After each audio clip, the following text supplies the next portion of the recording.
welcome to the African Utility Week studio. I'm Baba Lapungani, editorial assistant of ESI Africa magazine. Joining me in studio this morning is Manfred Braune, who is the Chief Technical Officer and Executive Director at Green Building Council South Africa. Welcome, Manfred, and thank you for joining me. Thank you, Abawe. It's good to be here. I wanted to talk about green building in South Africa, and I understand that Green Building Council South Africa was established 10 years ago. So I just want to find out, since the inception, how is the design and construction industry been taking this initiative? Great, yeah, so 10 years down, and we're sitting at about 250 certified green buildings in the country, including some outside of South Africa. And it's been really interesting to see the growth in the professional industry amongst professionals, those involved in new buildings, major refurbishments, and managing existing buildings. And what we found is that you could probably split it into a group of three different kinds of professionals. Those that are resisting change, that just want to keep doing things the way that they've always done it. Those that maybe just aren't aware and haven't become aware, haven't educated themselves, and then those that are kind of fully committed, have engaged with the subject matter, have educated themselves and are doing it and are kind of running strong. So it's really, our task is still to try and transform the minds of the two that are either kind of not aware yet or are resisting change, and then that's part of our job done when we really can say we've transformed those minds and all the professionals in the country are working towards that one goal. Seems like you still have a journey to go. In terms of green building ratings, which buildings in Africa and internationally stand out for you and why? So there's so many incredible buildings and designs, and as I mentioned, we've just reached a target of 250 certifications. So to pick one or two out of that is quite difficult, but I'll just pick a few examples. If anyone's interested in seeing all of those 250, they're on our website. There's nice case studies on them. But I'll pick, say, three or four. One of them is right around the corner here in Cape Town at the V&A waterfront. It's called the number 1 silo on the Clock Tower precinct at the V&A waterfront, which really is an incredible building. It's an office building. It's Alan Gray's head office in South Africa, and really what they achieved a 6-star rating. Some of the things that they did to achieve that were an incredible facade design. So the envelope of the building was really cleverly designed, incredibly energy efficient, and all the efforts that went into making the building energy efficient inside, including things like using the seawater to pre-cool the chilled water for the air conditioning system, and it's an incredibly beautiful building as well. You can walk into that building and you could feel like you're in New York or London or Paris or something like that. So it's worth, even if some of the viewers are interested, going to walk into that lobby and just experiencing that beautiful design besides the green building elements. And then maybe I'll just mention one other building in Tshwane in Pretoria is the Department of Environmental Affairs new head office.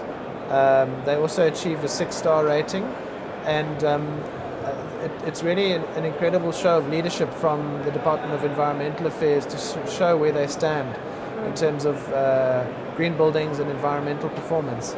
They also were incredibly energy efficient, and part of that, besides energy efficiency, was also putting a whole lot of photovoltaic cells on the roof of the building.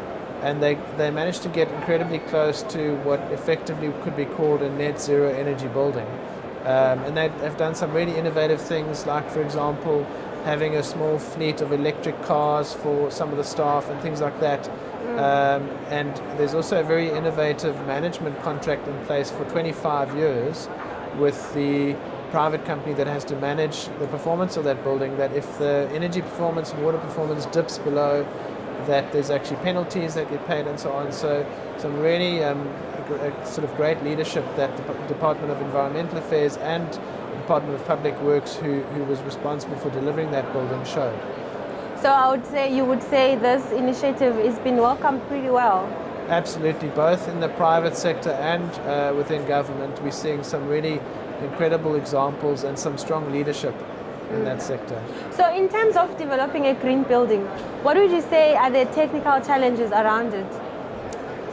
The challenges differ quite significantly from one project to another because every site is unique. And then also if you think about a new building on a piece of land versus an existing building where you've maybe even got things like a heritage building, and yet you have to deal with heritage issues and so on. So the challenges vary a lot, but I think what's important is to consider the context very carefully. What is the local environment? What is the local community? How does the building need to respond to the climate, the movement of the sun? What sort of winds are prevailing in the area? How much dust and things like that is in the area? All those kind of factors. What are there other buildings that overshadow the building? Are there hills or mountains that potentially overshadow the building? And then obviously the design and construction elements, sort of what structure, do you use concrete, steel, or do you use, how much timber do you use, how much glass do you use, what is the envelope of the building? So every professional team has to grapple with these issues and has to balance cost and beauty and efficiency and all of these factors, and so teamwork is really critical amongst the professional team to get the best outcome for the client, for the environment, for the end user. So lots of challenges, but I think often challenges that excite professionals, that the reason why they are in that space. So this brings me to my last question. In terms of this initiative, Green Building, what would you like to see happen in the next decade, or what is your message? The big challenge is that even though we've existed for 10 years and there are 250 buildings already, green buildings out there, we have to do a lot more. There's probably a million buildings or so in the country, and if you think we've only sort of reached 250, there's so much more that has to be done. If you think about then also our emissions targets, carbon emission reduction targets as a country and globally, we are not even close to achieving those. So it's really, the message is we need a lot more rapid and a lot more radical change in this space. So one of the messages and one of the things we're putting out there to the industry is something called net zero energy, net zero water, net zero waste and ecology, that will hopefully encourage a much stronger show of leadership to say we actually have to produce buildings that in effect consume no energy from the utility, or consume no water from the municipality, or produce zero waste. And that's really what the message, a strong message that we're going to be putting out there in the next 10 years. There's global targets for 2030 for every new building to be net zero carbon. And then by 2050, there's global targets that say every existing building should be net zero carbon. And those are quite ambitious goals, but I think we want to align ourselves with those and try and send that same message to our industry to try and set those and achieve those targets.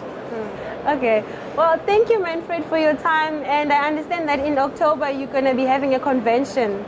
I'd like to know more or hear more about that. Absolutely. It really is the green building event of the year, and especially this year it's a 10-year celebration. It's our 10-year birthday, our 10th green building convention, and really what it is a gathering of South Africa's leaders, green building leaders from around the country, but also from around the world, and we bring some of the best speakers to the country, and really networking and thought leadership and knowledge sharing, and it's a phenomenal experience, and we look forward to changing many minds and really inspiring many people at that event. And it takes place in the second week of October, the week of the 9th of October in Cape Town. Thank you, Manfred. Thank you for watching. I am Braune reporting from the African Utility Week.